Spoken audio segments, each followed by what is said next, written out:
네, 2부 시작하겠습니다. 출발 증시 와이드 진행의 최리나입니다. 지난주 중반에 기관과 외국인의 수급이 쌍끌이로 같이 들어오면서 1970선을 상회했던 것 기억이 나십니까? 연중 최고치라고 난리가 났었는데요. 그렇지만 후반 들어서 이제 주요 기업들의 실적이 거의 어닝 쇼크 수준으로 나오고 가뜩이나 이 하락의 분위기를 만들었던 원인 제공자는 중국이었죠. 중국의 제조업 지표가 부진하면서 결국 금요일장에서 장중에 1920선대까지 밀렸었고요. 중가상 그나마 만회한 것이 1940선 턱걸이였습니다. 연기금까지 이례적으로 대규모 매도 공세를 펼쳤던 지난주 금요일장이었었죠. 자, 그 정도 빠졌으면 1950이 우리 코스피 기준 PBR 1배인데 이제 좀 올라오지 않을까 기대도 되지만 조금 어려울 것 같습니다. 안 좋은 기업들의 실적 발표는 계속해서 이어질 것으로 이번 주 보여지는 가운데 해외적으로 악재가 있기 때문이죠. 주말에 소식 접하셨죠? 미국과 유럽 증시가 동반에 급락했습니다. 기본이 2%씩 빠지는 것이었고요. 뉴욕 증시는 다우지수 기준 7개월 만에 최대 폭이 하루 만에 300포인트가 날아갔습니다.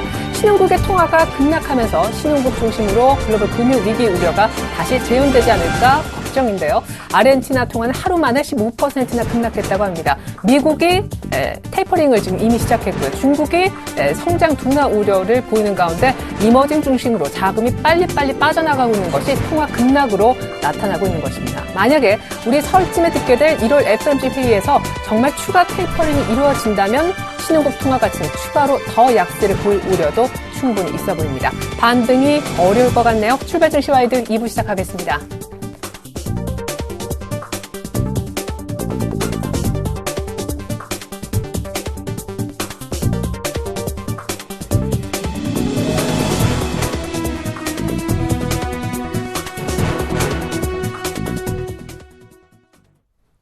네, 지난주 금요일 다시 돌아보고 오늘장 미리 들여다보겠습니다. 금요일장도 별로 다시 보고 싶지 않고 오늘장 얘기도 조금 두려움 속에 들어야 될 것 같은데 리뷰 앤 프리뷰 시간부터 출발해 보겠습니다.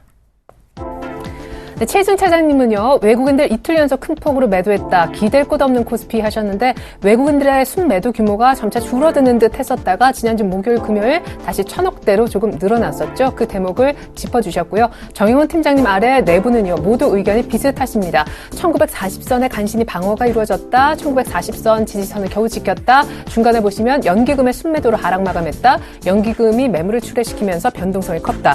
연기금의 매물만 보면 한 2천억 정도가 됐었는데요. 수급상 정말 마지막 보루라 여겼던 연기금이 왜 이렇게 많이 팔았을까요? 한간에는 위탁운용사 변경 이슈 때문이라는 분석도 있습니다. 자, 오늘장 프리뷰 보시죠. 자, 중간에 한번 뉴욕과 유럽이 급락하면서 신흥국 통화 불안 이슈가 있었다는 거 감안하시고요. 최승 차장님은요, 신흥국 금융 위기설 때문에 국내 자금 동향이 상당히 중요하겠다. 그리고 정영원 팀장님은 신흥국 통화 가치 급락 속에 오늘까지도 조정 장세가 예상된다. 김혜란 연구원님은 설 연휴 앞두고 FOMC까지 껴있기 때문에 변동성 확대될 우려가 있고 보수적으로 시장을 바라봐야 한다. 그리고 김영겸 팀장님은 대외 악재 영향 그리고 외국인들의 수급이 중요하다. 안상현 대리님은요, 신흥국 중심으로 금융 불안 조짐이 나타나는 가운데 나름대로 마지노선으로 보셨던 1920선을 오늘 하회할 가능성이 있으니 주식 비중을 줄였으면이라고 권유하셨습니다. HMC 투자증권 오늘 최희승 차장님 만나서 오늘장 대응 전략 미리 한번 짜보겠습니다. 최 차장님 안녕하세요. 네, 안녕하십니까. 네, 신흥국 통화 가치가 급락해서 난리도 아닌데 일단 수급이 좋지 않음을 지적해 주셨습니다. 외국인들도 다시 좀 많이 팔기 시작했고 연기금은 왜 그렇게 금요일장 판 겁니까? 오늘장 전략까지 같이 들려주시죠. 네, 그렇습니다. 최근에 일단 외국인들 이틀 연속 큰 폭의 매도가 나오면서 사실 뭐 어느 곳 하나 기댈 곳 없는 지금 코스피 흐름이 연출이 되고 있는데 이번 주 28, 29 이제 미국 금융통화위원회 이제 회의가 있습니다. 우리나라 시장은 뭐 영향을 크게 받지는 않을 것 같은데 일단 연기금 매도 같은 경우에는 아무래도 이제 환율적인 측면이 가장 크지 않았나 싶고요. 환율이 최근에 이제 1,070원대로 이제 갑자기 급등하는 흐름 이런 부분들은 이제 최근에 이제 신흥국의 어떤 그 위험 자산에 대한 회피로 좀 볼 수도 있는 부분이기 때문에 그런 부분에 있어서는 지금 수급적으로는 크게 기댈 곳이 없는 시장이 지난주 금요일도 계속 이어졌던 부분입니다. 이번 주 같은 경우에는 특히나 오늘장 지금 주말에 이제 아르헨티나 디폴트 가능성 얘기 나오고 사실 뭐 거의 그 아르헨티나 중앙은행에서도 손을 뗐다라는 정도 얘기까지 좀 나오면서 신흥국에 대한 그런 회피는 외국인들 당분간 계속 지속될 수 있을 거라 이렇게 좀 보고 있고요. 어쨌든 국내 자금 동향 상당히 좀 중요합니다. 외국인들의 어떤 유동성을 유출하는지 여부, 환율이 이제 보여줄 수 있는 부분이고요. 오늘도 환율이 계속해서 좀 상승하는지 여부는 상당히 중요할 것 같습니다. 그리고 FOMC 같은 경우에는 회의 결과가 이제 구정 연휴 때 좀 나오게 되는데 구정 연휴 이후에 어떤 포지션 변화가 있을지 여부도 상당히 좀 중요할 것 같습니다. 물론 오늘 장에서는 뭐 그런 영향보다는 낙폭 과대 시에 이제 환율 변화에 따라서 오히려 자동차나 IT 쪽 이 수출주들 위주로 좀 분할 매수를 시작하는 시점이 중요하지 않을까 싶은데요. 일단은 최근에 환율이 다시 급반등을 해주고 있고 이런 흐름이 얼마나 이어질지 모르겠습니다만은 최근에 자동차나 IT 쪽 같은 경우에 낙폭이 상당히 좀 컸습니다. 게다가 그 가장 중요했던 이제 엔달러 환율 같은 경우에도 지금 현재도 그 환율 시장에서 계속 떨어지고 있는 상황이고요. 따라서 이런 부분들 봤을 때는 최근에 낙폭과대 이제 업종, 자동차나 IT 쪽으로 조금씩 분할 매수 좀 들어가는 관점에서 좀 말씀드리고 싶고요. 다만 지금 현재 시장에서 주도 업종이 좀 없다 보니까 시장 전반적으로의 어떤 큰 상승을 좀 기대하기는 어렵다라고 보고 개별적으로 이제 개별 업종들 수출주 위주로만 좀 조심스러운 접근을 해봐야 되지 않을까 싶습니다. 그러면은 앞서서 보수적으로 접근하자, 뭐 심지어 비중을 줄이자 쪽의 의견보다는 좀 지수가 빠지면은 분할 매수하자, 사자 쪽의 의견이신 거네요, 결국. 그렇습니다. 일단 가장 뭐 기본적인 얘기죠. 시장이 빠지면 사는 거고 오르면 팔아야 되는데 반대로 빠지니까 줄이자, 오르면은 다시 사자 이렇게 지금 얘기를 하고들 있는데 그런 부분에 있어서 상당히 좀 답답하고요.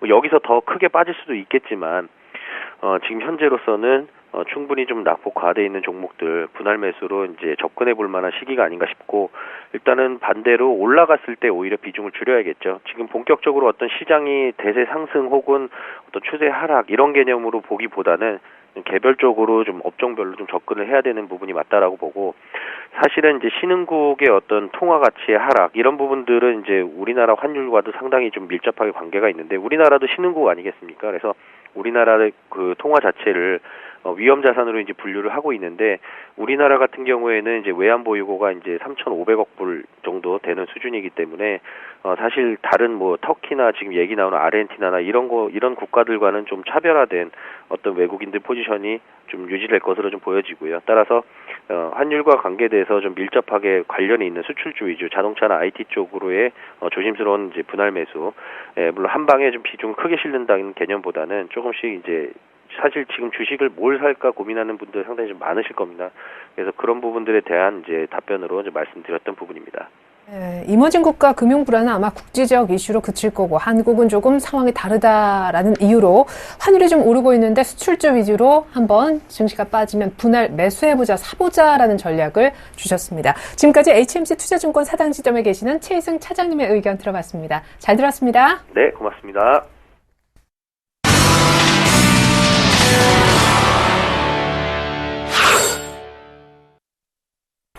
넘버원에게 듣는다 시간입니다. 오늘은 미중산업경제연구소 조용찬 소장님과 함께 해보는 시간입니다. 소장님 안녕하세요. 예, 안녕하십니까. 네, 첫 질문으로 이 질문 드릴 수밖에 없네요. 지금 신흥국 금융 불안, 통화가치 급락 때문에 주말 오늘 아침까지 이 이슈가 크게 다뤄지고 있습니다. 소장님께서는 어떤 생각이신지, 한국은 조금 상황이 다르다, 예외가 될 수 있을까요? 글쎄, 저는 이해가 될 수는 없다고 보는데요. 지금 일본 엔화만 하더라도 지금 1달러 102엔대까지 지금 갑작스럽게 절상이 됐습니다. 아무래도 안전 통화인 엔화로 지금 매수세가 유입이 되고 있는데요. 문제는 이번 주에 미국의 GDP가 발표가 됩니다. 그래서 현재 일본 같은 경우에는 2월 17일 날 발표되는데요. 4분기 GDP가 아무래도 연간 3%에 달할 것으로 보여집니다. 이 때문에 미국의 4분기 GDP가 연율로 한 3.2% 정도 예상을 하는데, 이것보다 조금 부진한다면은 미일 간의 금리 격차가 축소되면서 엔화가 강세 요인으로 작용이 될 수가 있는 상황인데요. 이 때문에 우리나라 같은 경우에는 아무래도 신흥국 통화이다 보니까 아무래도 그 원화가 약세로 전개된다면은 상대적으로 수출주에는 아마 좀 긍정적인 영향을 좀 받지 않을까 보여지고요. 더 큰 문제는 앞으로 미국 같은 경우는 중간 선거를 앞두고 있기 때문에요. 이 중간 선거를 앞둔 해에는 여김없이 다른 나라의 통화들에 대해서는 무역 흑자 보는 그 국가들에 대해서는 계속적인 그 압박을 준다는 점에서는 달러화와 그 원화 관계는 원화는 그 아무래도 좀 절상되는 그런 분위기가 좀 강하지 않을까 보여집니다. 이런 측면에서 보면 주시장은 5월달 전후에서는 아무래도 그 미국의 통상 압력이 가중이 되기 때문에 우리나라 증시 입장에서는 5월달을 전후에서는 좀 약세 국면으로 더 전개되지 않을까 그런 생각도 합니다. 네, 그래요. 신흥국 금융 불안 아마 한국도 일단 예외일 수는 없다 하셨습니다. 신흥국으로 전반적으로 좀 신흥국 통화를 회피하는 위험자산 회피 심리가 나타나고 있기 때문에라고 하셨는데 일본 얘기 좀 해볼까요? 4월 소비세율 인상 앞두고 좀 여러 가지 소비 패턴이 좀 변화되고 있다고 들었습니다. 너무 갑작스럽게 소비 행태가 변해서 사실 기업도 좀 당혹스러워하고 있다면서요. 어떤 부분의 변화가 감지되고 있나요? 네, 지금 현재 일본 내에서는 소비 양극화가 아주 뚜렷하게 나타나는데요. 비싼 물건일수록 아주 잘 팔리고 있고요. 반면에 슈퍼마켓이라든지 편의점은 상당히 좀 어려움을 겪고 있다고 합니다.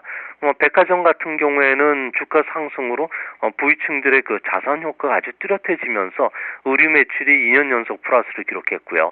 럭셔리 명품이라든지 고급 시계, 보석품의 그 매출이 크게 증가합니다. 주가로 보면은 이런 고가 제품들이 잘 팔리면은 주가는 계속 올라가는 그런 추세를 보였는데요. 하지만 이제 소비세가 이제 인상이 되고 난 다음에는 이런 그 자산 효과에 대한 가수요가 뚝 떨어질 가능성이 큽니다. 또한 그 일본 내에서는 또 재미있는 현상 중에 하나가 그 지금 현재 그 소비세 인상 뒤에 그 가수요 시장 규모가 2조 엔대, 우리나라 원화로 한 20조 원 정도 된다 그럽니다. 이 때문에 가전 회사들 같은 경우는 신제품을 잇따라 출시하고 있고요. 또 조요다 자동차 같은 경우는 생산은 좀 10% 늘리기도 했고요. 스즈키 같은 경우에는 휴일도 반납하고 계속 공장을 가동하고 있다 그럽니다. 또 재미있는 현상 중에 하나가 소비세 특수로 인해서 결혼 특수가 지금 일어나고 있는데요. 일본에서는 서민들이 결혼식 비용을 한 30만 엔 정도, 우리나라 원화로 3천만 원 정도 든다 그럽니다. 결혼식 때 보면은 음식 접대하는 건 한국과 같지만 하객들에게 선물을 돌리는 문화가 있다 그럽니다. 이 때문에 4월 이후에 결혼하면 추가로 10만 엔 정도가 더 들어가기 때문에 3월 달에 결혼 그 특수가 몰리면서 가구나 그 가전제품과 같은 생활 필수품들이 최근 들어서 20% 정도 더 늘고 있다 그럽니다. 시장 잡기도 쉽지 않겠네요. 근데 소비세 인상 전의 분위기는 그런데 인상한 뒤가 오히려 걱정입니다. 지난번에 한번 비슷한 이슈를 다뤘을 때도 일본의 GDP가 갑작스럽게 일시적으로 급락하는 현상도 나타날 수 있다고 하셨었는데 물가 상승이라든가 세수 감소 등의 부정적인 영향도 충분히 예상해 볼 수 있는 대목이네요. 네, 그렇습니다. 지금 현재 가장 큰 문제는 물가 상승인데요. 에너지 가격 상승은 멈췄지만 경기 회복을 바탕으로 해서 아주 다양한 품목의 가격 상승이 계속되고 있습니다. 이 때문에 당장 12월 달에 소비자 물가 지수 같은 경우는 전월 대비 1.2% 정도 늘어날 것으로 보여지고요. 또 앞으로는 소비세 인상 뒤에는 절벽이 찾아오기 때문에 기업들 같은 경우에는 비용 절감 방법을 좀 모색해야 되는 그런 상황이라고 합니다. 또 소비세 인상에 대한 부작용들이 지금 나타나고 있는데요. 일본에서는 1엔, 10엔짜리 동전 그 주조가 아주 급격히 올라가고 있다고 합니다.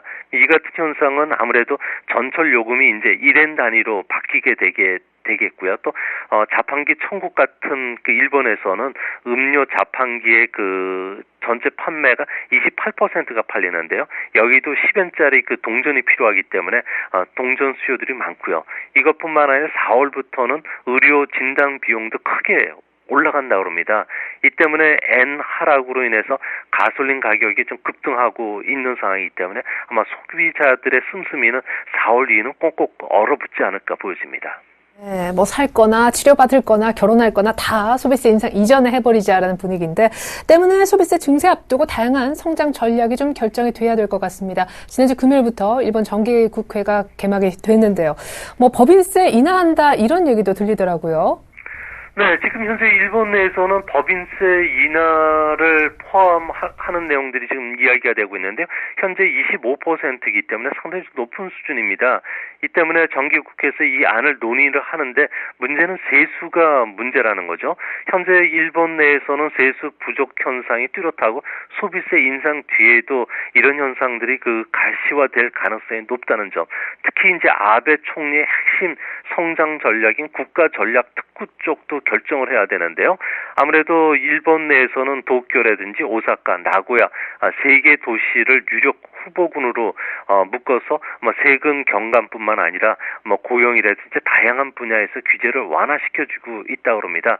이 때문에 부동산 건설이라든지 용적률 완화와 관련된 종목들, 그러니까 일본 내에서는 철도 여객이나 그리고 자리나 ANA 항공사 그리고 일본 공항 빌딩 같은 이런 관련주들이 최근 들어와서 조금 움직였던 것이 이런 특구 관련주들이라고 합니다.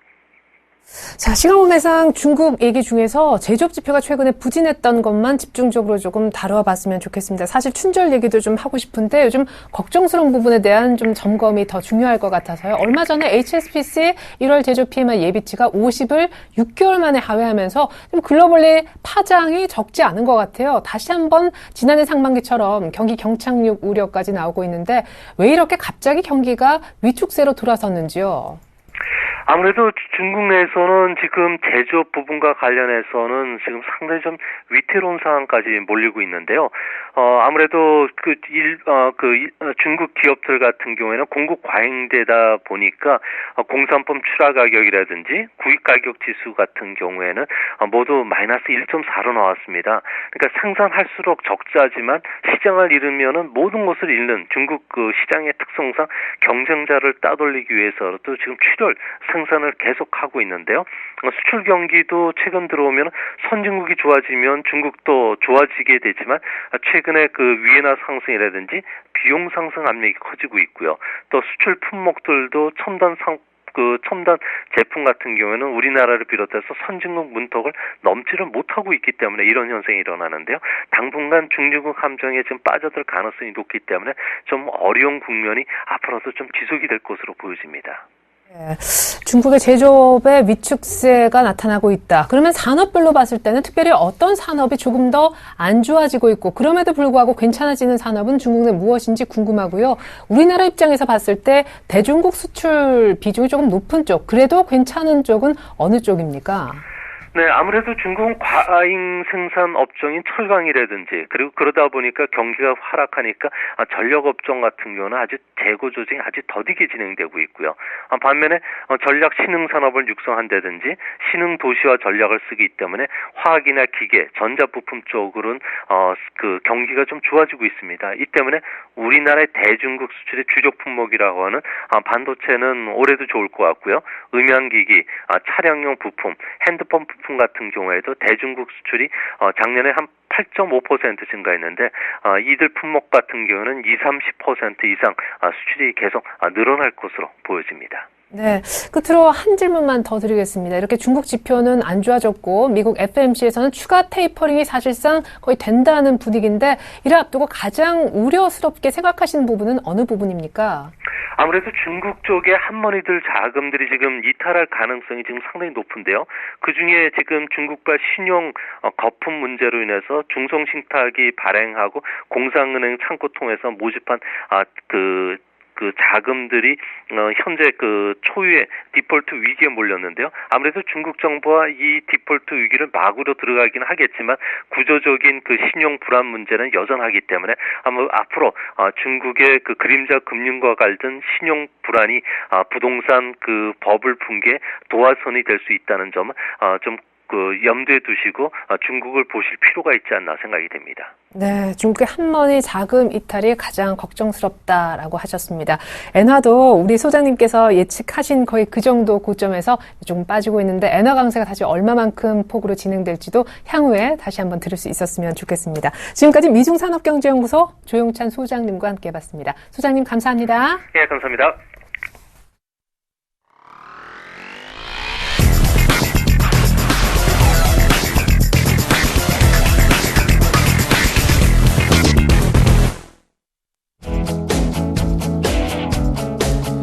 안녕하십니까. 남은호 멘토입니다. 주말 잘 보냈었습니까? 뭐 잘 보낼 수가 없어요. 그렇죠?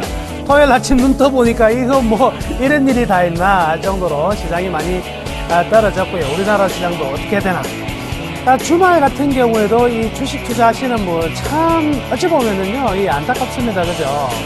우리나라에 살면서 미국장이 어떻게 되는지도 봐야 되고, 막상 본다고 해가지고 우리가 할 수 있는 것도 별로 없는데요. 그죠? 근데 항상 주말을 편하게 쉬지 못하게 하는, 나쁜 주식 투자. 그렇지만은요, 우리가 투자 방법과 생각을 조금만 바꾸면은요, 굉장히 쉽습니다. 오늘 장이 떨어진다고, 그래서 어쩌라고. 잠시 보고 지나가는 장이라면 또 신경 쓸 필요가 없죠. 때로는요, 우리가 어떤 액션을 할 수 없을 때는요, 안 한다. 의사결정을 할 때 제일 반드시 포함되어야 되는 의사결정이 있는데, 내가 이거 할 것인가 저거 할 것인가, 또 이렇게 바꿀까 저렇게 바꿀까 이전에 반드시 제일 먼저 넣어야 되는 게 있어요. 그게 뭐냐면 아무것도 하지 않는답니다. 그래서 내가 공장을 지을 것인가 말 것인가 막 이런 고민에 어디다 지을 것인가를 고민하기 전에 과연 공장을 지어야 되는가가 제일 먼저거든요. 그러니까 우리 시장을 앞으로 오늘 어떻게 되지?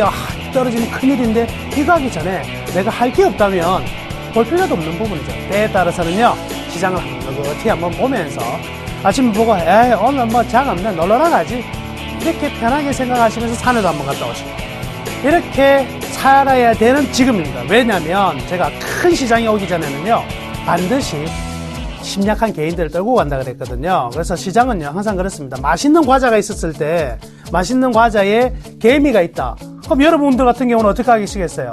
개미 털고 먹는 것처럼, 그렇죠? 시장은 이렇게 어려운 때에서 항상 기회가 같이 온다는 거 꼭 기억하시고요. 여튼요, 오늘 시장이 분명히 뭐 떨어지긴 하겠지만은요, 너무 우려하지 마시고 좀 느긋한 여유 있는 마음을 한번 가져보자, 이렇게 말씀해드리면서 시작하겠습니다. 먼저 오늘 시장 과연 상승일지 하락일지에 대한 시장 게이지 말씀해 드리겠습니다. 오늘 장 시장 에너지 상승 1%. 이야, 이거 여러분들도 100% 하락한다 했지만 1% 왜 납니까? 우리에게는 1%라는 희망이 이만큼이라도 있어야 그래도 좀 기분이 낫지 않겠습니까? 혹시 알아요? 갑자기 뭐 올라갈 수도 있는 거라고 생각한다면 왠지 기분이 좋아지잖아요. 1%를 남겨두겠습니다. 자, 이유는요, 첫 번째는 뭐 아침부터 계속 들어섰을 겁니다. 중국 리스크 부각되면서 신흥국 통화가 다소 이제 급락을 했고요. 그 속에서 이제 선진지수가 내려앉았다. 첫 번째 이유가 되겠습니다. 되것이고요. 두 번째, 일단 FOMC 정례회의가 있고요. 여기서 이제 테이퍼링에 대해서 추가적으로 확대, 즉 100억 달러 더 축소할 가능성이 있다. 이런 내용들 나왔죠. 그리고 마지막으로는 일단 우리나라 지수도요, 4분기 부진한 실적들이 계속 발표되면서 시장의 분위기가 한결 좀 안 좋아져 있는 부분이긴 합니다. 그래서 이 내용 가지고 일단 오늘 시장이 떨어질 것 같은데요. 여기서 몇 가지 좀 짚고 넘어갈 내용들이 있는데요. 첫 번째, 과연 우리나라는 안전한 나라인가에 대해서 말씀해 드리면요, 절대적으로 안전한 나라이면 틀림없다. 이것부터 말씀을 드릴게요. 그래서 시장의 하루하루 흐름들, 또 최근에 미국 증시 오늘 이제 전주말 급락했지만 따지고 보면 미국 증시는 왜 급락이 들어왔느냐, 많이 올랐기 때문에 더 많이 떨어진 거에 가깝다. 그럼 우리나라 같은 경우에는 원칙적으로는 오늘 그렇게 많이 떨어질 수가 없는 장이에요. 그런데 시장이라는 것은 순간적인 흐름은 항상 나타나는 건데, 이런 순간적인 흐름에 너무 이렇게 내동매매를 하시면 안 된다. 그래서 올 한 해는요, 계속해서 이러한 충격들과 그리고 엄청난 상승이 나타날 가능성이 많으니까 항상요, 머리로 하는 투자가 아니라 든든한 가슴, 심장으로 하는 투자를 하셔야 되겠습니다. 여튼요, 잠시만요. 네네, 하고 가실게요. 아하, 어찌 보면 이러한 급락장에 우리는 매매 포인트를 또 잡을 수가 있는데요. 자, 오늘 제가 가져온 종목은요, SKC를 한번 노려보자, 이렇게 말씀해 드리겠습니다. SKC 같은 경우에는요, 일단 뭐 중국 그 필름 관련해서 중국 공장을 완공을 했는데요. 앞으로 이열수축 필름 관련해가지고 중국 시장에 아주 가열차게 공략해 나갈 가능성이 크고요. 또 최근에 문제가 됐던 게 자회사 두 개죠. 미온 오리새끼인데 SKC 솔믹스랑 그리고 SK텔레시스가 이제 점진적으로 실적이 회복될 것으로 생각합니다. 그리고 이제 가장 기분 좋은 거는 역시 하이닉스 향의 중장기 매출 증가가 기대된다는 부분은 굉장히 매력 있는 부분이라 할 수가 있겠네요. 5,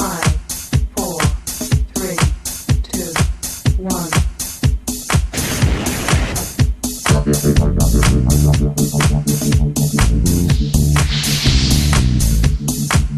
개장방송은 나무로와 함께 V차트를 통한 대형주의 목표 주가를 확실히 제시해드리겠습니다.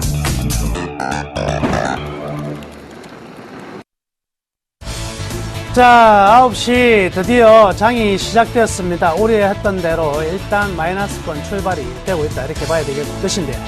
일단 전반적인 업종 한번 좀 짚어보겠습니다. 환율은요, 일단 5.1원 올랐어요. 1085.5원 출발되고 있는데 참 재밌죠.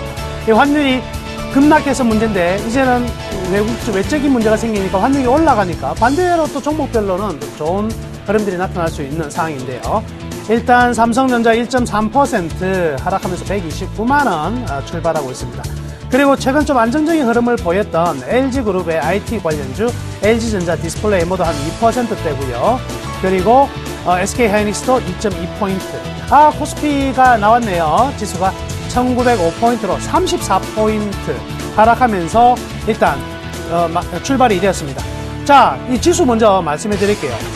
이런 갭 하락 굉장히 저는 좋게 보고 있습니다. 지금 이 정도의 갭 하락이 나온다면 일단 오늘 시장은요, 추가적으로 떨어질 가능성보다는 일정 부분 바닥권에서 저가 매수가 들어올 수 있는 포인트가 아니겠나.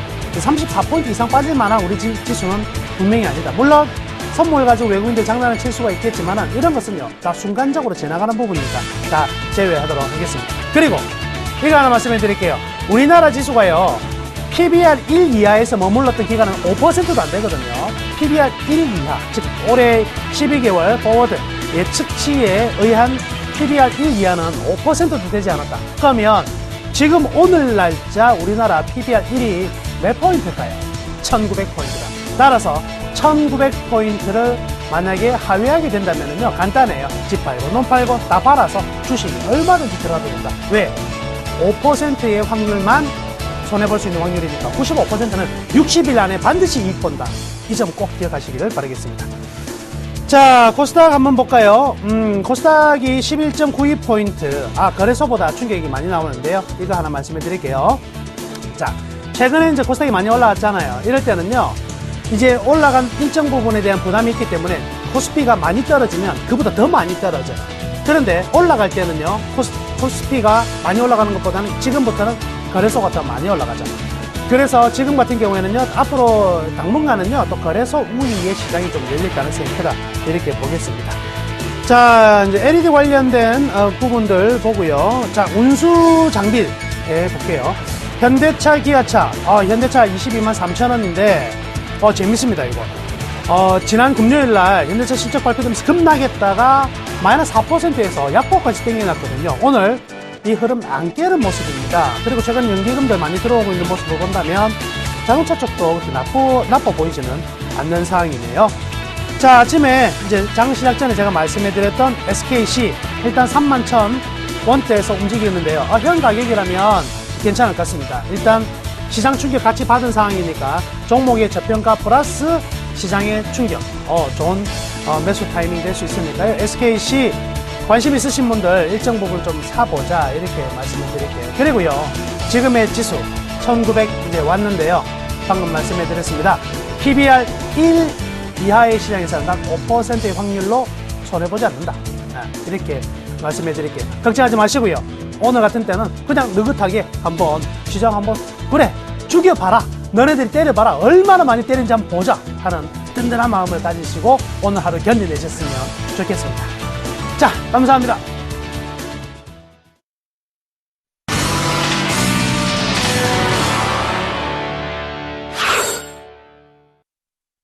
네, 동시효과가 오늘 좀 험악하다 했는데 동시효과가 현실화됐습니다. 코스피가 장중 조금 전에 급락 출발하면서 1900선을 붕괴시켰습니다. 코스닥도 500선대 초반, 코스닥의 낙폭이 2% 중반까지 치달으면서 훨씬 더 큰 상황이라 하겠습니다.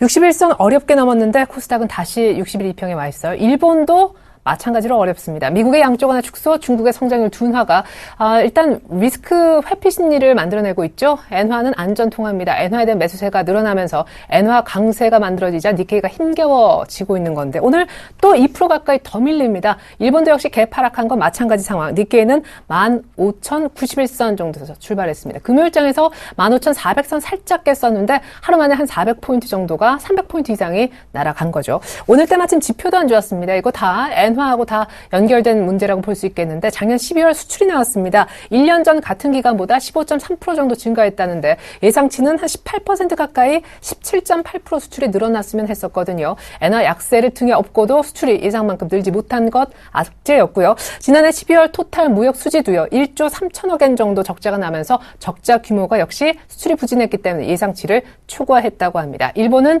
이래저래 오늘도 힘겨운 행보, 우리도 일본 얘기할 때는 아닌 것 같네요. 외환시장 분위기 알아보겠습니다. 넉 달 만에 1,080원대 들어간 달러원 오늘 추가 상승이 당연히 예상이 되는데 상승폭이 궁금하시겠지요.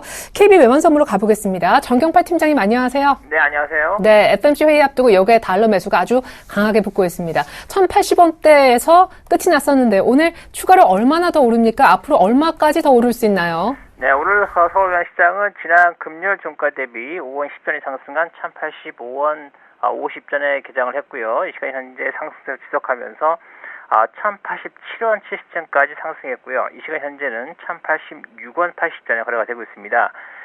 지난 한 주간 5거래일 내내 환율이 상승한 데 이어서 지난 주말 여교 시장에서 역시 환율은 상승세를 이어갔습니다.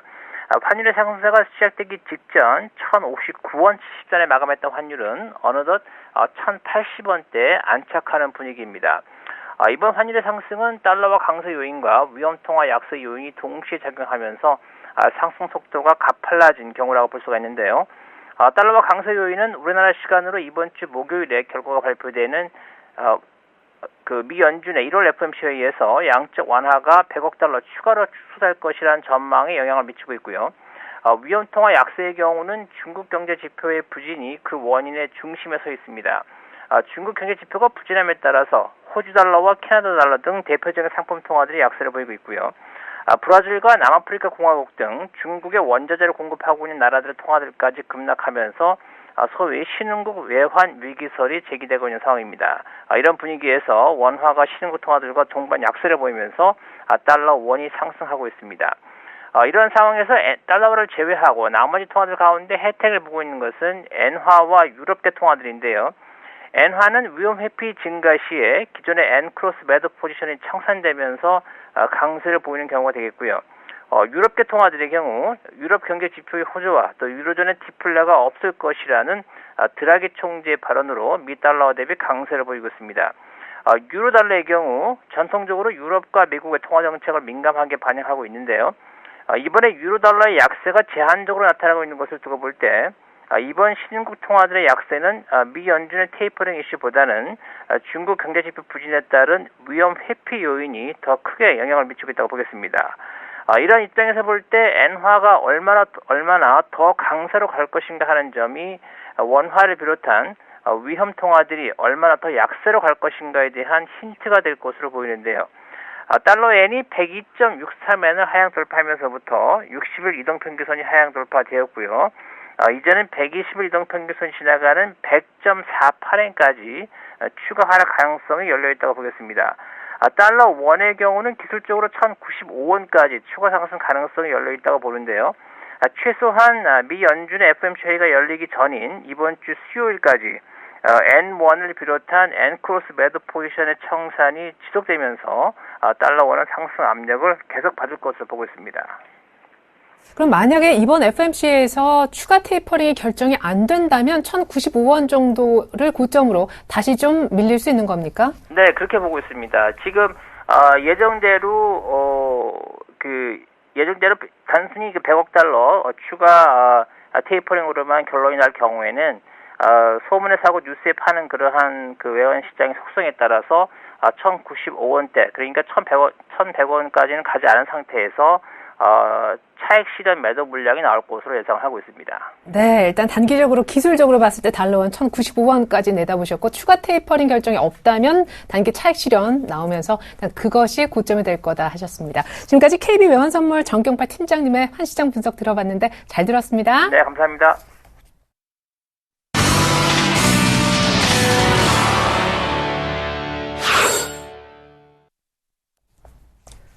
네, 코스피가 개파락한 아침, 1900선도 살짝 붕괴시켰던 아침, 돌발 종목. 사실 전체가 다 파란불이어서 다 돌발 종목으로 보입니다만 특별히 테마주 위주로 일단 먼저 선정을 해봤습니다.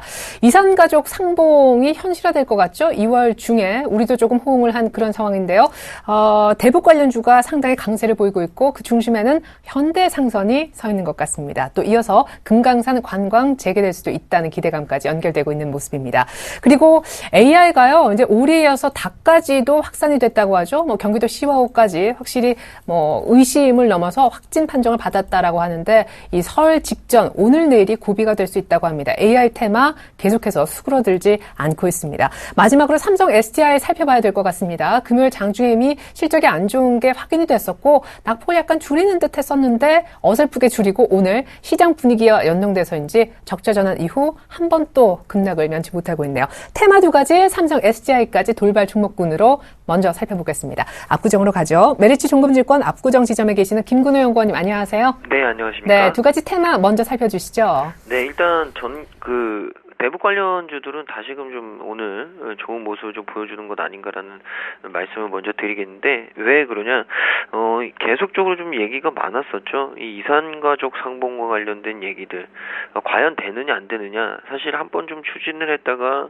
이 북한 측의 좀 미온한 태도, 그러니까 굉장히 좀 뜨뜨미지근한 태도를 좀 보임으로써 결국에는 좀 잠시 수면 밑으로 내려갔다가 결국에는 최근에 다시금 설 연휴가 지나서 좀 적극적으로 검토를 해보자. 설 연휴가 지나서 시간적인 여유를 두고 좀 같이 협의해보자. 라는 얘기가 좀 나오면서 최근에 이 북한과 관련된 긴장 완화감 이런 부분들과 겹쳐져서 최근에 이 대북 관련주들 특히나 대북 경협주라고 일컬어지는 종목들이 좀 좋은 반응들이 나오고 있습니다. 결국에는 북한 측과 남한 측의 어떤 관계 개선이 가장 중요하고 큰 모멘텀이 아닐까라는 말씀을 좀 드리고 싶고요. 정말로 이 이산가족 상봉에 대한 부분이 진전이 돼서 이루어진다면 일단 그 부분 때까지는 결국에는 이 대북 경협주들이 굉장히 좀 좋은 모습을 보일 가능성이 높다. 그러나 역시나 이산가족 상봉이 좀 이루어지고 난 이후에는 다시금 제자리로 올 가능성이 높지 않을까라는 생각이 들고요. 모르겠습니다. 주가도 주가지만 대국민적인 어떤 염원이 항상 우리의 소원은 통일이라는 부분 그런 코멘트로 계속적으로 좀 이어지고 있기 때문에 항시 북한과 남한 측, 남한과 북한 측의 어떤 이 관계 개선 그리고 통일에 한 발짝 다가가는 어떤 그런 부분들이 가장 큰 모멘텀으로 좀 작용을 하면서 오늘 경협주들의 모습이 가장 좀 강하고요. 역시나 대장주는 에머슨 퍼시픽이 아닐까 오늘도 상한가로 좀 직행하는 모습을 좀 보여줬다라는 말씀을 드리고 현대상선 같은 경우에는 거기서 좀 더 파생이 돼서 금강산 관광에 대한 재개 이 부분이 기대감으로 좀 작용을 했는데 사실 현대상선이 이 대북 사업 특히나 금강산 관광 사업으로 가장 대표적인 회사인데 일단 북한이 이산가족 상봉 제한 이후에 금강산 관광 재개를 요구할 것이라고 전망들을 하고 있습니다. 그렇기 때문에 이 현대상선 같은 경우에는 그런 부분에서 좀 주가 탄력을 받는 것 아닌가라는 말씀을 드리고요. 일단 최근에 이 해운업황 불안이 계속되면서 실적 악화기로에 좀 놓여 있는 상황에서 금강산 관광이 재개가 된다면 일단 현대상선이 좀 주가를 끌어올릴 수 있는 어떤 모멘텀으로 좀 작용할 수는 있지 않을까라는 말씀을 좀 드리고 싶습니다. 그래서 오늘 이 대북 관련주들 시장이 안 좋음에도 이 대북 관련된 종목 특히나 경협 관련된 종목들이 오르는 이유는 역시나 남북 관계 개선에 있어서의 기대감이 굉장히 좀 많이 나오고 있다라는 말씀을 좀 드리고 싶고요. 이런 부분들은 계속적으로 좀 시간을 두고 체크를 하시면서 좀 지켜보자라는 말씀을 드리겠습니다. 그리고 두 번째는 이 AI인데요. 일단 AI 같은 경우에는 이번에는 조금 시나리오가 좀 길게 타임라인이 좀 길게 지나가고 있는 것 같습니다. 계속적으로 좀 이 전국 확산에 대한 우려감들이 나오고 있는데 그로 인해서 이 백신주와 수입육 관련된 종목들이 좀 오르고 있습니다. 백신주는 뭐 대표적으로 이글벳 그리고 제일바이오, 뭐 VGX인터, 대한유판, 파로, 중앙백신 굉장히 좀 많은 종목들이 있는데 전체적으로 좀 올라가는 모습을 좀 보여주고 있죠. 이 전일 이 농림축산검역본부가 충남 천안 시오리 농장에서 수거한 오리의 가건물을 검사한 결과 H5형 AI의 감염이 확인됐다고 밝혔습니다. 특히 또 이 경기도 안산의 시아호의 야생철새 분변에서도 고병원성 AI가 확진됨에 따라서 중요한 건 수도권에도 조금 비상이 걸렸다는 얘기입니다. 그러나 일단 정부 당국에서 계속적으로 좀 방역에 대한 작업들을 좀 철저하게 진행을 하고 있기 때문에 일단 이 부분은 좀 지켜봐야 될 것 같고요. 최근에 이 백신주들이 굉장히 좀 많이 올랐습니다. 다른 때보다 또 시간 텀이 길었고 또 전국적인 확산 우려에 따라서 백신주들이 뭐 무더기로 신고가를 좀 내보이는 모습들을 좀 보여주고 있는데 항시 이런 종목들은 모멘텀 플레이가 돼야 되기 때문에 이 부분이 좀 체크가 제일 잘 예민하게 돼야 된다. 일단 뭐 백신주 같은 경우에는 최근 단기 급등을 했기 때문에 뭐 신규로 매수하시는 것보다는 보유하고 계신 분들은 좀 시나리오에 따라서 매매를 하시는 게 맞을 것 같고요. 그에 또 파생되는 종목이 바로 뭐 여러 가지 종목들이 있겠지만 오늘은 또 수입육과 관련된 종목이 오르고 있습니다. 역시나 대표적으로 이 에이티넘 인베스트를 들어드릴 수가 있을 것 같은데 역시나 AI와 관련돼서 이 오리에 이어서 닭까지 좀 전염됐다는 소식 때문에 수입육 관련주들이 좀 상승세를 보여줬는데 중요한 것은 역시나 이 에이티넘도 마찬가지지만 오늘 좀 십자봉을 내보이는 모습 결국에는 오늘 좀 뉴스가 나오면서 이 공방이 좀 치열해졌다. 라는 얘기를 드리고요. 한일사료 같은 경우도 마찬가지입니다. 그러니까 오늘 뉴스로 단발적인 모멘텀은 노출이 된 것 아닌가라는 말씀을 좀 드리고 싶고요. 이 삼성 SDI 같은 경우에는 4분기 실적 쇼크 이 부분 때문에 좀 영향이 나오고 있는데 일단 4분기 어닝 쇼크 이 부분이 나왔습니다. 매출액이 전분기 대비해서 7% 감소를 했고요. 영업 손실이 나면서 전분기 대비해서 적자 전환을 했습니다. 더욱이 올해 1분기 실적 또한 부진할 것이라고 좀 전문가들이 예상을 하고 있기 때문에 작년 4분기에 이어서 올해 1분기도 그렇게 녹록진 않다. 그래서 오늘 신저가가 신저가는 아니고 최근 뭐 직전 저점을 좀 붕괴시키는 모습을 좀 보여줬고요. 이런 부분들이 올해 1분기까지도 좀 이어질 수 있다라는 부분이 훨씬 더 좀 걱정스러운 부분이 아닐까. 그래서 무더기로 좀 목표가들을 하향하는 모습들을 좀 보여줬는데 일단 다음 주에 움직임을 좀 봐서 공략은 할 수 있을 것 같다. 그러니까 주가에 어느 정도 반영이 됐다는 시그널이 나오면 이 SDI도 기술적인 반등을 가져올 수 있지 않을까라는 말씀드리겠습니다. 자, 삼성 SDI 지난주 금요일이 바닥이겠거니 하셨던 분들 조금 시장이 안 도와준다 하는 생각도 듭니다. 전반적으로 1900선이 지금 지켜지는 만에 하는 분위기라서 시총 상위주 다 부진하다라고 말씀드렸는데요. 추가적인 특징주 그 속에서 더 한번 찾아보겠습니다. 추가 특징주 분석을 위해 스튜디오에 유스탁의 유창희 대표님이 자리해 주셨습니다. 안녕하세요. 안녕하십니까? 네, 금요일날 사실 자동차와 건설업종의 실적 쇼크로 인한 주가 부진이 화제였는데 건설업종 가운데 특별히 추가 악재가 해외 CB 발행 등이 있었던 GS건설 오늘도 또 밀립니다. 건설 섹터 완전히 지금 실적 발표가 끝난 것이 아니고 이번 주 삼성엔지니어링, 대우건설 남아있기 때문에 추가 어닝 쇼크가 더 발생할까 조금 걱정하는 눈치인데요. 그 밖에 다른 종목들 오늘 신저가 결정 짓는 종목들도 안타깝게 많이 속출하고 있습니다. 일단 건설주부터 살펴보죠. 네, 건설주들이 뭐 좋은 모습을 띄지 못하고 있죠. 네. 그러니까 작년 연말에 건설주들이 좀 올해는 좋아질 것이다라는 기대가 있었죠. 그러니까 이미 4분기 때까지 실적 안 좋을 것이라는 건 다 예상을 하고 있었는데 그 안 좋을 것이라는 게 이 정도까지였나라는 생각들. 그러다 보니까 4분기가 이 정도였더라면은 올해 1분기 혹은 올해도 좀 힘들지 않겠느냐라는 좀 비관적인 인식이 좀 팽배하게 나오고 있는 것 같아요. 네. 지금 대진산업이 지난주에 발표했는데 마이너스 3,100억 정도 적자를 기록을 했고 지난 4분기 때. 그래서 작년에 영업이익이 불과 300억에 불과하다는 부분들. 그리고 앞으로 GS건설 곧 발표를 하게 될 텐데 뭐 해외 수주 관련해서 중동발 그 수주가 돈이 전혀 안 된다. 해봤자 뭐 적자일 뿐이지 돈이 벌 수 없다라는 인식이 지금 팽배해지고 있는 것 같아요. 네. 그러다 보니까 뭐 그 삼성 엔지니어링에서 GS건설, 대림산업 쪽으로 퍼지고 있고요. 또 뭐 대우건설에서 현대산업개발 이런 쪽으로 해가지고 계속해서 좀 불확실성, 우려감이 작용하고 있죠.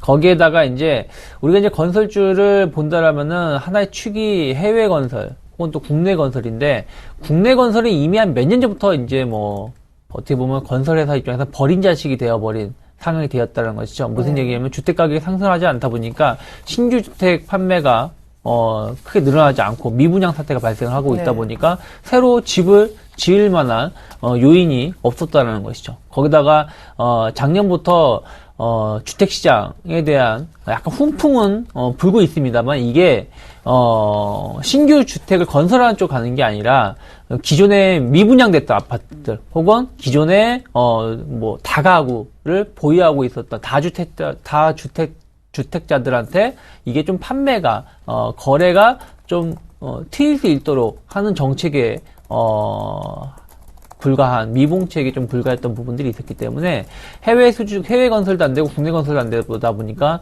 건설사들 상당히 좀 힘들어하고 있다라는 부분들 체크하셔야 된다 생각하고 있고, 다만 그렇게 생각을 합니다.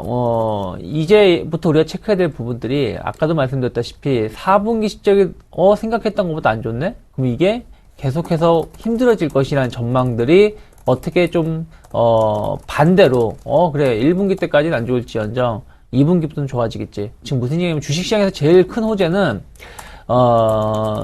기업이 계속 영업이익을 늘려가는 부분도 중요하겠지만 오히려 적자 기업이 흑자로 전환될 수 있다는 기대감, 즉 턴어라운드에 대한 기대감이 작용할 때 주가 상승에 상당히 크게 작용하는 경우가 많이 있거든요. 그래서 그러한 포인트가 언제쯤 나오냐가 상당히 중요하다. 그렇다면 결국에는 일단 매를 맞을 때는 다 맞고 나서 결정을 짓자. 우리가 학교 다닐 때도 보면은 요즘에는 구타가 선생님들의 체벌이 없지만 뭐 저희 때까지는 체벌이 있었는데, 체벌을 하고 나면 선생님이 또 교훈을 해주시거든요. 네, 이러이러해서 너희들한테 어쩔 수 없이 매를 때렸다 했던 것처럼, 주가가 실적이 안 좋게 나왔을 때 주가가 빠지고 난 다음에는 뭐 이러이러해서 빠졌기 때문에 이제부터는 또 이러이러해서 회사가 좋아질 수 있다라는 걸 보여준다면 충분히 회복이 가능하지 않을까 생각 좀 하고 있고요. 일단은 내리는 소낙비는 좀 피하자. 그래서 GS건설 32,300원대에서 형성이 되고 있고요. 그리고 지난주 실적 발표했던 대림산업 신저가 다시 78,000원대로 내려와 있고요. 기타 이제 이게 우려감이 확산되고 있는 삼성물산, 현대건설 모두 보신다라면 약세를 띄고 있는데, 결국엔 대장주를 좀 매매를 하자. 그렇다면 아직까지는 박스권 최하단을 지켜주고 있는 건 현대건설 딱 하나 있습니다. 여전히 현대건설은 추세를 하락세로 계속 가고 있는 게 아니라 한 64,000-5,000원대에서 58,000원대 박스권을 계속 작년 5월부터 연출시키고 있기 때문에 그 박스권 최하단이라면은 이 자리가 지켜진다라면은 충분히 다시 박스가 상단으로 올라갈 수도 있지 않을까 생각을 하고 있어요. 그래서 나머지 종목들은요? 건설 좀 관심 있게 보시고, 나머지 종목들은 지금 신저가를 대부분 연출하고 있기 때문에 조금은 지지 라인을 좀 확인하고 접근하시는 게 좋다 생각을 하고 있고, 의외로 GS건설 같은 경우는 반등을 보여주고 나서 지금 한 30%에서 40% 정도 되돌림이 나오고 있는 것이거든요. 유일하게 건설사 중에서 유일하게 그 12월부터 반등세가 있었던 회사예요. 그리고 나서 조정이 나온 것이기 때문에, 그렇다면 GS건설도 한번 우리가 접근이 가능하다. GS건설은 한 3만 원대가 지지 라인이 형성될 가능성이 높지 않을까. 그래서 이 자리가 지지가 된다라면 3만 원 초반, 그러니까 31,000원 전후로 해서 지지 라인이 형성된다라면은, 현대건설하고 GS건설은 그래도 우리가 좀 기술적으로 믿는 자리가 있기 때문에 매수해볼 수 있겠는데, 나머지, 건설사들은 지금 하락 추세들을 보이고 있고, 신저가를 연출하고 있기 때문에, 일단 접근은 보수적으로 하는 게 좋지 않을까라는 생각을 좀 하고 있고요. 네. 다른 특징들을 좀 보신다라면은, 일단 좋은 종목들이 많지 않죠. 시장이 좀 빠지고 있다 보니까. NC소프트사가 중국시장, 블레드솔에 대한, 일단 기대감으로 작년에 하반기를 후끈하게 달아올렸다라면은, 올 1월 달부터는 이제 이게 약간 불확실성, 으로 작용하고 있다는 것이죠. 네. 아직 이제 시장 자체가 본격적인 유료 서비스에 제공된 상황에서 좀 안착 과정이 좀 확인이 돼야 되는 부분들이 있죠. 그러다 보니까 이게 1월 달까지는 1분기 실적을 좀 확인해야 된다라는 우려감이 작용하겠습니다. 그래서 네. 주가가 어떻게 보면 한 달 만에 20% 넘게 빠졌어요. 그래서 네. 제가 보기에는 일단 조정이 나올 자리인 만큼 나왔다. 그러니까 제가 예전에도 한번 말씀드렸다시피 뭐 NC소프트는 20만 원 초반에 있을 때도 25만 원대까지 충분히 갈 수 있다고 말씀드렸던 것처럼 이번에는 반대로 20만 원 초반까지 조정이 나왔습니다. 그래서 뭐 V자로 25만 원까지 간다라고 말은 못합니다만은 일단 여기서 다시 뭐 16만 원대까지 빠질 가능성보다는 한 19만 원대, 그러니까 제가 보기에는 19만 원 초중반 정도까지 추가적인 하락은 좀 있을 수 있습니다만은 네. 그 자리까지 간다라면은 충분히 반등권에게 놓여있다. 그리고 지금 가격대도 20만 원 이하에 내려오게 된다라면은 우리가 분할 매수 관점으로 볼 필요가 있지 않을까. 그래서 뭐 당장 매수하자는 게 아니라 일단은 하락을 하고 있기 때문에 확인을 하면서 어느 정도 19만 원, 19만 5천 원, 뭐 19만 3천 원, 뭐 20만 원 지금 가격대에서 어느 정도 지지력이 형성이 된다라면은 우리가 접근도 해볼 수 있는 가격대라고 말씀드리고 싶고요. 네. 대형 유통사들, 백화점주들이 좀 약세를 띠고 있습니다. 신세계백화점이 연일 뭐 1월 달부터 급락세를 보여주고 네. 있고요. 마찬가지로 현대백화점도 1월 달부터 급락세를 보여주고 요즘에 있다는 뭐 부분들. 병행 수입 이게 그렇게 악재라는 그쵸. 그러니까 그 작년 이제 연말부터 우리가 가끔씩 이제 뉴스라든지 혹은 시사 관련된 프로를 보신다면 병행 수입 혹은 뭐 해외 직구 이런 얘기가 많이 나오고 그러니까 있잖아요. 아웃도어 전파 때문에. 그러니까요. 예, 뭐 예. 최근에 보면은 뭐 해외 직구 열풍이 불고 있다고 하는데 뭐 워낙에 우리나라에서 고가 정책을 피고 있다 보니까 만약에 뭐 특히 올해 유행했던 게 캐네디안 구스인가요? 그게 네. 유행인데 백화점에서 구매를 하게 되면 100만 원이 훌쩍 넘어가거든요. 근데 이것을 해외 직구로 구매를 하게 되면은 한 60만 원대도 살 수 있다. 혹은 50만 원대도 구매를 할 수 있다. 뭐 이런 얘기들이 나오고 있죠. 그러다 보니까 굳이 백화점 가서 비싼 돈을 사는 것보다 한 1, 2주 기다리면은 해외에서 바로 살 수 있기 때문에 그쪽으로 이제 소비가 패턴이 좀 변화가 되고 있는 흐름이 약간은 이제 보여주고 있다 보니까 대형 유통사들이 급락세를 면치 못하는 거죠. 왜냐면은 그만큼 자기들의 판매가 줄어들 것이고 영업이익으로 타격을 받을 수 있다는 네네. 부분들. 특히 이제 거기다가 이제는 뭐 조금 빠른 얘기지만 겨울이 또 이제 거의 끝나가고 있지 않습니까? 1월 말이니까. 예. 그러면은 어떻게 보면 겨울이 최대 성수기거든요. 고가 의류 제품. 그러니까 뭐 비싸서 고가이겠지만 또 이제 겨울 제품도 좀 비싼 가격을 그쵸. 차지를 많이 하는데 이제 이 시즌도 끝나간 상황에서 이런 게 맞물리고 또 정부에서도 이제 그 병행 수입을 제한을 상당히 완화시켰다는 부분들이 이번에 법이 통과가 되면서 약간 악재에 작용한 것 같습니다. 근데 이러한 부분들은 제가 보기에는 또 일시적으로 끝날 수도 있다. 무슨 얘기냐면 예전에 온라인 쇼핑이 인터넷 쇼핑 이런 부분들이 붐이 일어났을 때 이제 유통사들 뭐 끝나는 거 아니냐 뭐 이런 얘기도 많이 나왔습니다만 여전히 꿋꿋하게 버텨왔기 때문에 일단 주가 자체는 지금 안 좋은 뉴스가 나오고 있고 이런 부분들이 시장이 좀 확산되고 유행을 타고 있기 때문에 당장은 좀 영향을 미칠 수 있다고 생각을 하고 있습니다. 그렇기 때문에 일단은 제가 봤을 때는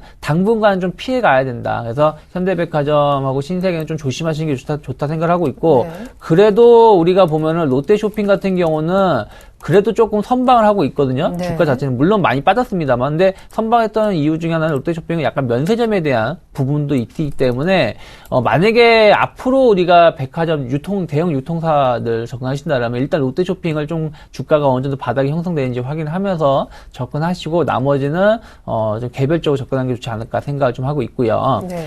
지역난방공사가 12월 그 판매율이 좀 줄었다 얘기가 나오면서 좀 하락을 했어요.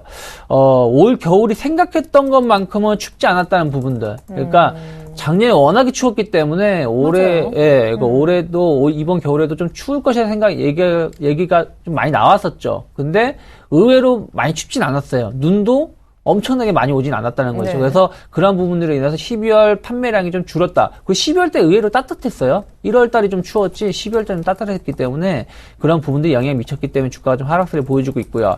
일단은 뭐 가스 가격 인하라든지 이런 부분들이 작년에 조금 호재가 있어서 연초반에 올라왔다가 그 다음부터 약간 탄력성을 잃었다는 부분들을 보신다라면은 지금부터 좀 조심하자. 근데 지역난방공사를 갖고 계신 투자자분들 많지 않으실 거예요. 대부분이 개인 있는 투자자는 많이 없고 또 거래량도 상당히 적기 때문에 네. 이 종목 갖고 계신 분들은 조금 일단은 PL짜리 피하시고 접근하시는 게 좋다 생각을 좀 하고 있고요.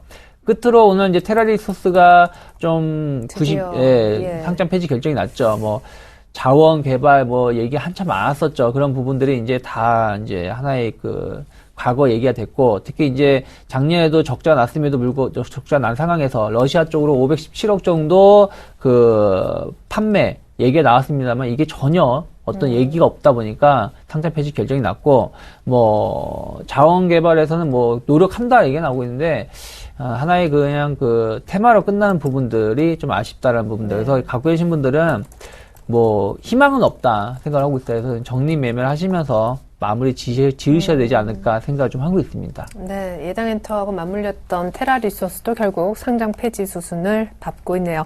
오늘 실적 발표를 안타깝게도 타이밍 정말 안 좋게 앞두고 있는 3인방을 한번 봐야 될 것 같습니다. 오늘 예정되는 실적 발표 기업이 LG전자, LG화학 그리고 SO일이거든요. 이제 SK하이닉스는 내일 정도 나올 것 같고요.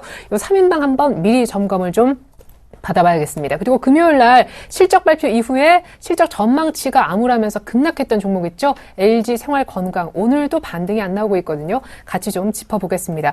고려아연이 안전자산 선호 현상 분위기 속에 금값이 뛰니까 나홀라 아주 반짝반짝 빛나고 있습니다. 강세를 띠고 있고요. 썬데이토즈는 금요일 날 애니팡2 기대감점의 상한가 거의 갔었는데 오늘도 추가 상승, 만만찮게 급등세를 보이고 있습니다. 실적 발표 3인방부터 점검 압구정으로 가서 받아보겠습니다. 김근우 연구원님. 네, 일단 뭐 LG전자 같은 경우에는 시장 컨센서스는 어느 정도 좀 상회할 가능성이 좀 높아 보입니다. 일단 이 TV 패널 쪽의 어떤 회복 기대감, 그리고 일단 뭐 업황 자체는 어느 정도 좀 돌고 있다. 그리고 LG전자 같은 경우에는 또 스마트폰 부분 같은 경우도 오히려 성장 정체보다는 조금 다시금 돌아 나오는 모습들을 좀 보여주고 있기 때문에 LG전자는 조금 시장 컨센서스를 좀 상회할 가능성이 높다라는 말씀을 드리고요. LG화학 같은 경우는 좀 컨센서스를 하회할 가능성이 높다라는 말씀을 좀 드리고 싶습니다. 일단 신흥국 경기 둔화에 대한 우려감, 그로 인한 뭐 화학업종 자체의 어떤 약세, 이런 부분들, 또 최근에 또 이머징 마켓 쪽에서 뭐 경제 위기나 환난에 대한 얘기들이 계속적으로 좀 나오고 있고, 또 PVC의 PVC, 그러니까 합성고무 쪽에서의 어떤 부진, 이런 부분들이 계속적으로 좀 제시가 됐기 때문에 일단 화학업종은 좀 시간이 걸릴 것 같다라는 말씀을 좀 드리고요. 결국에는 이 LG그룹 전체적으로 봤을 때는 조금은 섹터별로 나눠질 가능성이 좀 높다. 라는 얘기를 좀 종합적으로 드리고, 이런 부분들이, 어떻게 보면은 좀 약이 될 수도 있고 독이 될 수도 있다. 근데 지금 현재 상태로만 봤을 때는 포트폴리오가 좀 있다는 게 약이 될 수 있지 않을까라는 말씀을 좀 드리고 싶습니다. 그래서 이 부분을 좀 참고하시라는 말씀을 좀 드리고, SO일 같은 경우에는 일단, 전체적으로 뭐 정유업종이 그렇겠지만 SO일도 그렇게 긍정적인 시각은 분명히 좀 아닌 것 같습니다. 이런 부분들이 최근에 이 정유주 전체적으로 역시나 좋지 않은 모습을 좀 보여주는 이유는 4분기 실적에 대해 시장 기대감이 굉장히 좀 낮습니다. 그 이유가 뭐 투입되는 원유의 결제 지연 효과, 그리고 3분기 대비 뭐 배럴당 $3 상승의 4분기 정유 부문에 또 영업 손실도 예상들을 하고 있고, 이런 부분들을 좀 봤을 때는 3분기보다는 4분기가 좀 못할 것 같다라는 얘기들이 좀 지배적입니다. 그렇기 때문에 4분기 SO일의 실적은 좀 기대치 하회할 가능성이 좀 높지 않을까라는 말씀을 좀 드리고 싶고, 기대치를 충족시키더라도 그렇게 긍정적인 시각의 어떤 실적 수준은 아닐 것이다 라는 말씀을 드리겠습니다. 그리고 LG생활건강 같은 경우에는 뭐 실적 우려에 대한 부분, 그러나 뭐 낙폭은 과대하다라는 얘기가 나오지만 오늘은 또 시장 상황 때문에 그렇게 반등세가 좀 많이 나오진 않는 것 같습니다. 일단 이 성장 목표치 자체가 굉장히 좀 저조했습니다. 잡은 성장 목표치가 일단 굉장히 좀 의욕적이지 않았기 때문에 성장 둔화가 어느 정도 좀 지속될 수 있을 것이다. 그리고 시장의 뭐 마이너스 성장, 또 환율 자체도 불리하고 임금 자체도 굉장히 좀 영향이 크다. 그래서 굉장히 좀 보수적으로 4분기를 보자. 라는 얘기들이 나왔었는데 결국에는 이런 부분들이 반영이 된 것 같고요. 일단 뭐 시장은 설 연휴를 지난 후에 기술적 반등에 대한 고민을 좀 해봐야 된다라는 말씀을 드리고, 고려아연 같은 경우에는 일단 안전자산 선으로 금값이 좀 올라가는 모습들, 이런 부분들이 결국에는 이 고려아연의 가장 큰 모멘텀이고, 모르겠습니다. 만약에 최근에 이 신흥국 시장들의 어떤 이 환난이나 경제 위기들이 대두되고 계속적으로 좀 더 강하게 부정적 시각이 올라간다면 결국에는 고려아연한테는 뭐 좋은 이 어떤 뉴스가 되지 않을까. 우리한테는 나쁘겠지만 일단 이 안전자산 선으로의 현상이 다시금 좀 강화될 수 있기 때문에 고려아연은 그런 모멘텀을 가지고 있다라는 말씀을 드리고요. 마지막 종목은 썬데이토즈인데, 썬데이토즈 같은 경우는 뭐 독야청청이라고 말을 좀 드릴 정도로 지금 뭐 시장 상황이건 뭐 어떤 종목이건 뭐 썬데이토즈는 상관하지 않겠다. 우리는 우리의 주가의 길을 가겠다라는 뭐 의지를 표력하듯이 오늘 또 역시나 굉장히 좀 강한 상승세를 보여주고 있는데, 애니팡2의 기대감, 이 부분이 계속적으로 좀 나오고 있는 것 같습니다. 항시 애니팡도 굉장히 공전 헤이트를 기록했지만 애니팡2도 출시가 지금 최근에 굉장히 좀 긍정적인 인기 순위를 얻고 있습니다. 현재 구글 플레이 스토어에서 최고 매출 부분 2위, 인기 순위 부분에서 1위를 차지하고 있습니다. 그러니까 뭐 원도 그랬지만 투도 굉장히 좀 강한 파급 효과를 보여주고 있다. 그래서 썬데이토즈는 그런 부분들 때문에 좀 굉장히 올라가고 있는 거. 거기다가 또 최근에는 또 밸류에이션에 대한 매력도 좀 제시가 되면서 일단 썬데이토즈는 굉장히 좀 강한 주가 흐름을 계속적으로 좀 보여줄 가능성이 높지 않을까라는 말씀 드리겠습니다. 일본의 오늘 무역 수지 적자 규모가 나왔거든요. 작년 12월 달께 나왔으니까 작년 연간 토탈치도 나왔다라고 볼 수 있겠는데, 일본 니케이는 지금 2.8%까지 급락하면서 니케이 15,000선까지 붕괴된 상황입니다. 우리도 1,900선 붕괴됐는데 이제 전략을 좀 세워보죠. 1,970선을 막 웃더라도 좋아했던 게 며칠 전인데 네. 1,900이거든요. 네. 아주 거대한 이슈도 지금 자리하고 있고, 그쵸. 실질적으로는 갖고 계신 분들은 더 못 파는 상황이 왔습니다. 조금 더 됐죠. 갖고 가면 반등하는 건지, 아니면 뭐 지금이라도 조금 뭐 추가로 사는 거는 좀 자제해야 되는 건지. 일단은 제가 봤을 때는 뭐 지난주도 그렇고 계속 말씀드린 게, 뭐 현금은 50% 이상은 보유하면서 대응을 하자라고 네. 말씀드렸었고, 이번 주는 어찌 우리 설 명절 연휴도 좀 있기 때문에 50에서 60%대까지 좀 높이자라고 말씀드리고 싶고요. 네. 그리고 제일 중요한 결국엔 수급이다. 수급인데 그 수급 중에서 또 뭐 하나만 한 소리일 수 있겠지만 외국인 수급이 상당히 중요하다. 그러니까 지난주 월요일하고 화요일에는 상당히 외국인 쪽 의미 있는 매수세가 들어왔었어요. 선물 쪽으로인데 네. 뭐 수목금, 특히 이제 목요일하고 금요일에 무차별적인 선물 매도가 좀 나왔었는데, 이 부분들이 이제부터 새로운 이슈가 나오는 게 신흥국 시장에 대한 우려감이거든요. 네. 네네. 근데 또 신흥국 시장 우려감이 작용했을 때는 또 일본 같은 경우가 엔저라든지 안전자산 선호 현상 이런 부분이 작용하면서 엔화가 상당히 강세로 돌변하게 되면은 또 우리나라 상대적으로 또 반사 이익을 누릴 수 있는 또 기대가 작용하기 때문에 이러한 것에 대한 그 시각은 외국인들이 어떻게 평가하는지를 봐야 된다. 그래서 외국인 수급이 오늘 내일 상당히 중요하지 않을까 생각을 좀 하고 있고요. 네네. 그걸 봤을 때는 외국인 수급을 보면서 주식 비중을 정말 60%, 그러니까 현금 비중을 60%대로 확장시킬지 아니면 그냥 기존의 50%대 유지하면서 주식을 좀 움직일지를 좀 체크해야 되지 않을까 생각을 좀 하고 있습니다. 네, 뭐 거대 담론인 신흥국 금융 불안 얘기가 있지만 이 모든 걸 종합해서 보여주는 건 외국인 수급이니까 외국인 수급 보면서 현금 비중을 늘릴지 뭐 그대로 가져갈지 한번 결정을 지어보자 하셨습니다. 압구정에서 도움 말씀 주고 계시는 김근호 연구원님께도 조언을 좀 부탁드려야겠는데, 우리가 뭐 코스닥이 더 나을까 코스피가 더 빠를까 이런 얘기하고 있었지만 결국 뭐 큰 이슈에는 양시장 모두 밀리는군요. 520선에서 현금화 하라실 때 하셨던 분들은 지금 그나마 다행이실 것 같아요. 전략 들어보겠습니다. 네, 일단 뭐 코스피 기준으로 해서는 오늘 뭐 1900포인트가 좀 깨졌다가 다시금 1900포인트로 회귀를 했는데, 일단은 뭐 설 연휴는 좀 지나고 나야 뭐 기술적 반등에 대한 고민을 좀 해볼 수 있지 않을까.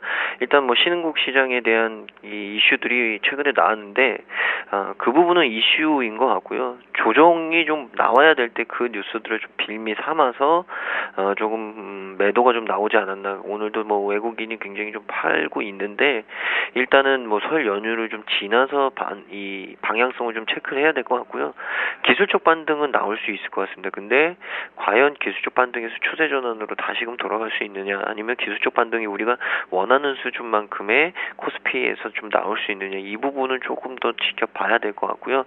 오늘은 뭐 분명히 말씀드리지만 그렇게 뭐 현금화를 해야 되는 날이냐, 이 부분은 아닌 것 같습니다. 이미 좀 시간이 지났기 때문에 조금은 더 지켜보시라는 말씀. 그리고 코스닥 같은 경우는 제가 뭐 누누이 520포인트 선에서는 현금 확보를 좀 해보자 분명히 좀 말씀을 드렸었는데 뭐 어떻게들 대응을 하셨는지 모르겠지만 일단 520선 부근에서 결국에는 매매 공방이 치열해졌고 조정을 빌미로 한 이 매물들이 좀 출회가 됐었습니다.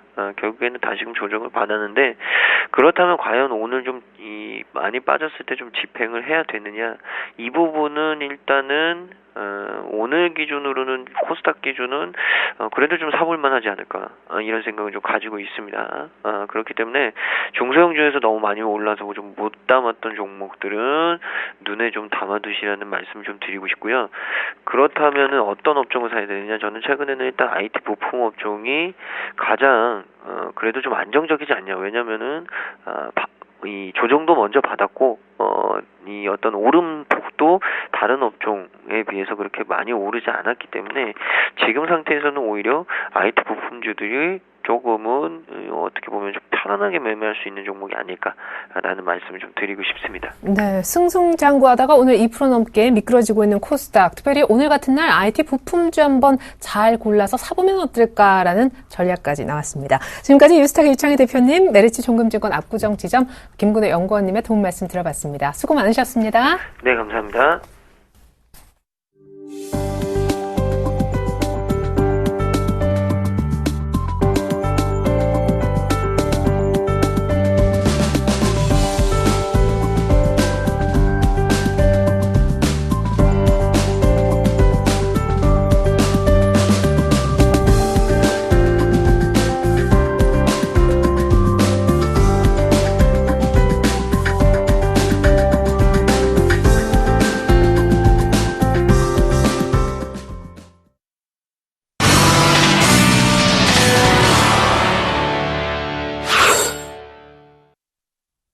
네, 신흥국 통화불안의 1900선을 깼던 코스피, 일본은 2% 후반대까지 급락하고 있는데요. 선물 시장 분위기 알아보겠습니다. 샘플러스 김정은 멘토님 나와주시죠. 안녕하세요. 네, 안녕하십니까. 네, 오늘 같이 개파락 아찔했었는데 그 개파락에서도 더 빠지다가 지금 조금 올라오고 있네요. 네.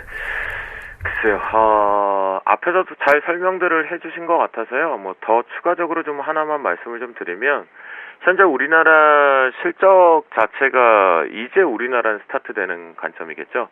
그리고 미국은 실적이 거의 다 끝났습니다. 거기에 이제 핑계와 명분을 좀 잡았다라고 보시면 좋겠고요. 고관점을 놓고 본다라고 한다면 그렇게 우려는 좀 하지 마자. 기술적으로 빠져야 될 자리가 분명히 좀 있었던 부분이겠고요.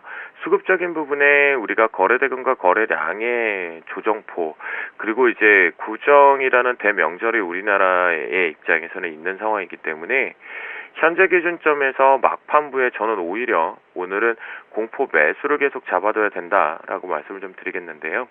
우리나라 해외발 동반자 개파락 이후에 갭이 좀 컸었죠. 갭이 크면서 이번에 원래 지금 지난주에 올라가지 말고 조정포로 그냥 정상적으로라면 하락 추세를 열어두고 있는 상태에서 그 추세 때까지 내려와야 되는 위치까지는 좀 거의 다 내려와 있다라고 보시면 좋을 것 같겠고요.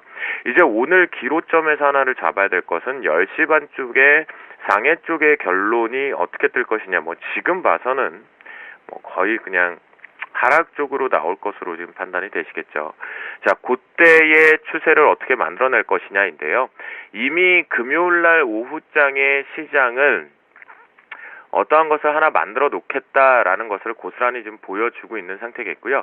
그 힘에 의해서 지금 추가 하락 부분을 하기보다는 방어 조가 조금 나오고 있다라고 보시는 것이 가장 좋겠습니다. 외국인들만이 나홀로 매수 출발이 되었었는데요. 지금 막 한 19시 한 40분이 넘어가면서 변화 추이가 좀 나왔습니다. 개인들은 꾸준하게 매도 출발 이후에 매도세를 좀 확대를 시키고 있는 반면에 외국인들 1,200억까지 매수 쪽으로 들어왔던 것이 지금 매도 쪽으로 전환이 됐고요. 기관계 쪽에서는 금융투자 창구 쪽으로의 공격 매수세가 좀 들어오면서 이 부분이 시장을 방어하고 있다라고 바라보시는 것이 좋겠습니다. 하지만 시장은 상당히 우리가 잘 판단해봐야 될 것은 순간적으로 오늘 갭에서 핫머니, 숏머니들이 시장에 개입이 됐다. 미결제가 무려 5,700계약이 증가가 돼서 출발이 되었기 때문에 이 부분 앞으로 추세를 우리가 그려보는 데 있어서 가장 중요한 역할을 할 것으로 판단이 되고요. 시장은요. 만약 여기서 머니게임을 한다라면 맥스 주센 김도영이가 판단해 보건대 1조 2천억에서 1조 4천억 정도만 파생시장 쪽으로 들어오기 시작한다라면 그게 머니게임으로 움직일 거고요. 그리고 나면 이것이 만약 매수로 들어온다라면 시장의 단기 기술적 반등은 다 그 부근에서 마무리가 될 것으로 판단이 됩니다.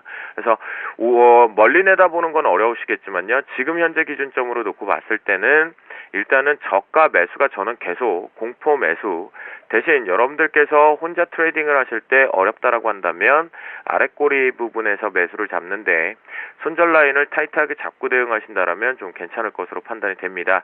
이미 저희는 뭐 이 관점 속에서 트레이딩 자체를 지금 벌써 몇 바퀴를 돌리고 있는 상태이기 때문에요. 자, 옵션 시장 쪽을 놓고 보면 콜옵션 쪽에 외국인들 매수세, 개인과 기관계 매도 우위 쪽으로 잡혀 있는데 거래가 그렇게 크지 않습니다. 풋옵션 추이 역시도 조금 콜옵션보다는 좀 더 크게 나타나고 있지만 수급적인 측면에서 메이저들의 포지션 자체는 일부 기존의 누적 포지션에 대한 일부 청산성이 좀 걸려 있다라는 거 반드시 체크해 보실 필요가 있다라고 말씀을 좀 드리도록 하겠고요. 프로그램 추이 쪽이 좀 중요하겠죠. 이제 베이시스 자체가 컨텐커의 낮은 컨텐커 상황으로 들어왔고 과연 여기서 이제 차익 쪽을 보시면 매도가 조금 그렇게 많이 출회가 되지 않는 게 보이실 겁니다. 예, 비차익 쪽에서 지금 매도 우위 쪽도 그렇게 많은 양이 줄어들지 않고 있다라고 출회되고 있지 않다라고 보실 수 있겠는데요. 현재 베이시스 추이 감안을 넣고 보면 저는 이제 부담은 좀 많이 덜어가고 있다. 하나 정도의 강만 살아있다라고 보시면 좋을 것 같겠고요. 자, 그 관점에서 오늘장 대응 전략적으로 좀 넘어가 보면요. 이 외국인들 추이 잘 보자라고 결론을 그냥 말씀드리겠습니다. 외국인들의 매수 강도 반드시 확인해 보실 필요가 분명히 있을 것 같고요. 선물왕 지금 시청하시면서 발에 꼬리 잡으신 분들은 단기 트레이딩 분명히 지금도 벌써 이익 실현으로 빠져나오는 자리가 분명히 발생되고요.